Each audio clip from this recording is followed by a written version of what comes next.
Can epigenetics explain your family's stroke risk? Imagine your family history as a puzzle, but some pieces are shaped by more than just your genes. Epigenetics offers a fascinating way to understand how your environment and lifestyle can influence your inherited risk for stroke.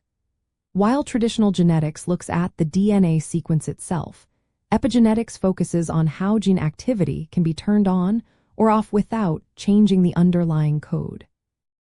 These changes are called epigenetic modifications, and they can be passed down through generations or influenced by your environment.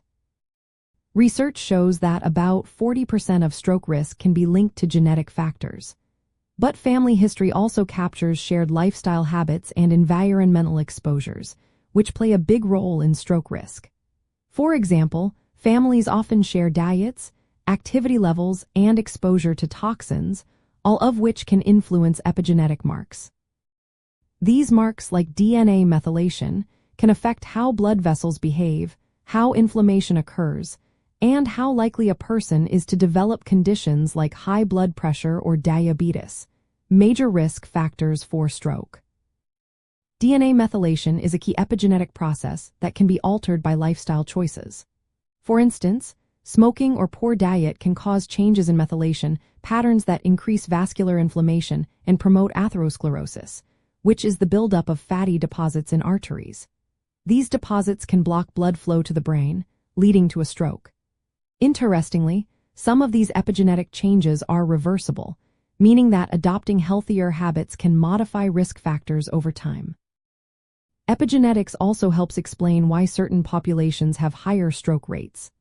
For example, people of African ancestry tend to have higher stroke prevalence, and while genetics play a part, epigenetic mechanisms influenced by social and environmental factors also contribute. These mechanisms can reflect stress, socioeconomic status, and access to health care, all of which shape health outcomes.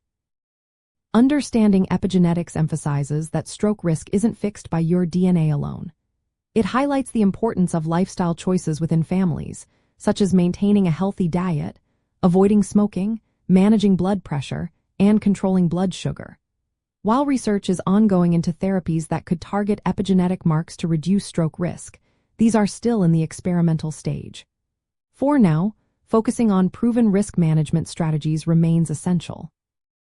In summary, epigenetics bridges the gap between inherited genetic risk and environmental influences, helping explain why stroke tends to run in families. It shows us that while genetics set the stage, lifestyle and environment can modify that risk. If you have a family history of stroke, it's wise to work with your healthcare provider to manage traditional risk factors and adopt healthy habits. Remember, ongoing research continues to uncover how epigenetics might someday offer new ways to prevent and treat stroke. But for now, controlling what you can control is the best approach.